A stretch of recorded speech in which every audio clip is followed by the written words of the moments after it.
Balaji reservoir నిర్మాణం కోసం భూములను కోల్పోయిన నిర్వాసితులకు న్యాయం చేయాలని రేణిగుంట మండలం చైతన్యపురం హరిజనవాడ గ్రామానికి చెందిన బాధితులు శనివారం నిరసన వ్యక్తం చేశారు. గతంలో బాలాజీ రిజర్వాయర్ నిర్మాణం కోసం చైతన్యపురంలో నివాసం ఉంటున్న హరిజనవాడకు చెందిన 300 కుటుంబాల భూములను సేకరించి కొంతమందికి నష్టపరిహారం చెల్లించారని బాధితురాలు నాగరాణి ఆవేదన వ్యక్తం చేశారు. ప్రభుత్వం వెంటనే స్పందించి మిగిలిన వారికి నష్టపరిహారం చెల్లించి ప్రత్యామ్నాయంగా వేరే చోట స్థలాలు కేటాయించాలని ఆమె కోరారు. అభివృద్ధి చెందాల్సిన తమ పిల్లలు వలసలు వెళ్లాల్సిన పరిస్థితి నెలకొందని అన్నారు. వెంటనే ప్రభుత్వం తమకు న్యాయం చేయాలని కోరారు.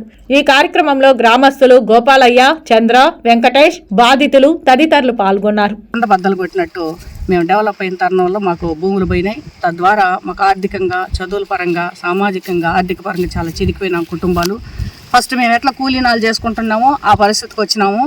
ఆ ప్రభుత్వంలో మాకు నష్టపరిహారం కట్టించి చేతులు దులిపేసుకుంది ప్రభుత్వం. తర్వాత గవర్నమెంట్ మారింది. ఈ గవర్నమెంట్ వచ్చిన తర్వాత రిజర్వాయర్ నిమిత్తం ఏ పనులు చేపట్టలేదు, మాకు నష్టపరిహారం అందించలేదు. ఇప్పుడు మేమేం కోరుకుంటున్నామంటే మా భూములు ఇంత పుంజి భూములు సంవత్సరానికి 3 పంటలకు పండగలిగిన భూముల్ని మేము గవర్నమెంట్కి ఇచ్చినాం. అది టీటీడీ ధార్మిక సంస్థకు నీళ్ళు అన్నారు. మేము తల వంచి భూములు అప్పగిచ్చినాము. మాకు తక్కువ నష్టపరిహారంతో మమ్మల్ని ఇంతటితో వదిలేసింది ప్రభుత్వం. మాకు ఎక్కడైనా భూములు చూపించి, గ్రామం నిర్మించి, మా పిల్లలకు ఉద్యోగాలు ఇప్పించి, మా యువతకి బ్రతుకు దివురు చూపించి, మా గ్రామాన్ని ఒక ఒడ్డు పడేయాల్సిన బాధ్యత ప్రభుత్వాలు తీసుకోవాలి.